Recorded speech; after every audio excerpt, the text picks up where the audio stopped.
কুষ্টিয়ায় অস্বাভাবিক হারে বাড়ছে সিজারিয়ান ডেলিভারি। জেলার প্রতি বছর জন্ম নেয়া ৬০ থেকে ৭০% শিশুই সিজারিয়ান ডেলিভারির মাধ্যমে হয়ে থাকে। এক দশকে উদ্বেগজনক হারে বেড়েছে এই সংখ্যা। অভিযোগ আছে অখ্যাত ডাক্তার ও ক্লিনিক মালিকদের বাণিজ্যিক মনোবৃত্তির কারণেই বাড়ছে সিজার। প্রতিনিধি নাজমুল ইসলামের পাঠানো তথ্যচিত্রে ডেস্ক রিপোর্ট। প্রসবকালীন জটিলতা ও নবজাতকের মৃত্যু রোধে সিজারিয়ান অপারেশন কার্যকরী এক পদ্ধতির নাম, কিন্তু এই পদ্ধতিকে পুঁজি করে ফায়দা লুটছে জেলার অখ্যাত ডাক্তার, বেসরকারি হাসপাতাল ও ক্লিনিক মালিকরা। প্রয়োজন ছাড়াই করছে অস্ত্রোপচার। তাতে জন্ম নেয়ার পরপরই অ্যাজমা, কাশি, জ্বর সহ বহু ধরনের রোগে আক্রান্ত হচ্ছে নবজাতক। বিশ্ব স্বাস্থ্য সংস্থার তথ্য মতে দেশে ১৫%-এর বেশি সিজারিয়ান ডেলিভারি হওয়া উচিত নয়। তারপরও উদ্বেগজনক হারে বাড়ছে সিজার। তথ্য মতে জেলায় ২০২৩-২৪ সালে জন্ম নেয়া প্রায় ৫০,০০০ শিশুর মধ্যে ৩০ থেকে ৩৫,০০০ শিশুই জন্ম হয়েছে সিজারে।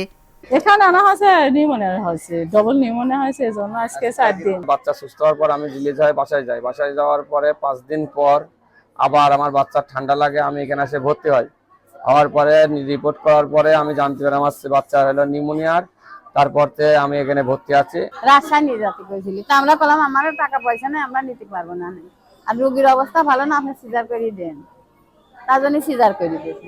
সিজারিয়ান প্রসিডিউরটা সম্পূর্ণ ক্লিনিকের মালিক এবং হাসপাতালের ডাক্তারদের একটা যোগসাজশ, এবং এটা হচ্ছে পারে ওদের কিছুটা বিজনেস পলিসির মধ্যে পড়ে।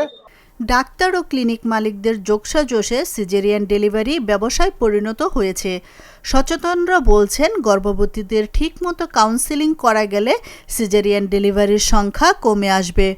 FWP বা ট্রেন্ড ধাত্রী বিভিন্ন দেশে আছে, তারাই সাধারণত তাদের তারা সুপারভিশন করে, প্লটিং করে গ্রাফে যে লেবারটা নর্মাল ফলো করছে কিনা।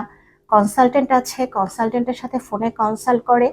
যদি পার্টোগ্রাফে যে গ্রাফ আছে সেই গ্রাফটাকে পার্টোগ্রাফ বলে, পার্টোগ্রাফে যদি এদিক ওদিক হয়, ফিটাল ব্লাডের পেজ দেখে বাচ্চার যদি ডিস্ট্রেস হয়, তখন নর্মাল ডেলিভারি থেকে যদি ডেভিয়েটেড হয়, তখন সেখানে সিজারিয়ান সেকশনে যায়।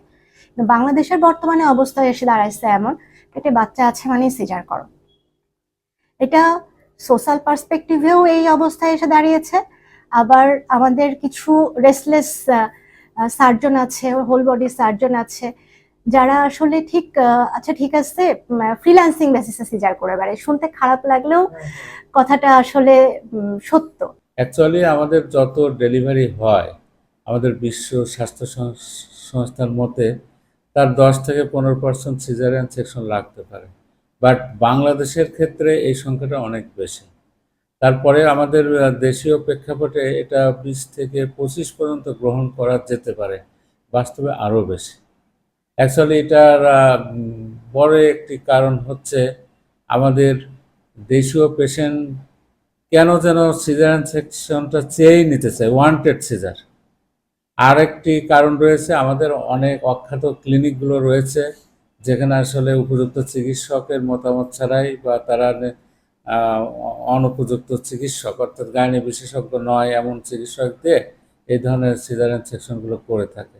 সিজারিয়ান ডেলিভারি হওয়ার কারণে অনেক নারী নানান জটিলতায় ভোগেন। এছাড়া অদক্ষ চিকিৎসকের কারণে মা ও নবজাতকের প্রাণহানির ঘটনাও ঘটেছে। তাই অপ্রয়োজনীয় সিজারের সংখ্যা কমিয়ে আনতে হলে জনসচেতনতার বেশি প্রয়োজন বলে মনে করেন অনেকে। আশরাফুন নাহার মালা, চ্যানেল এস, নিউজ ডেস্ক।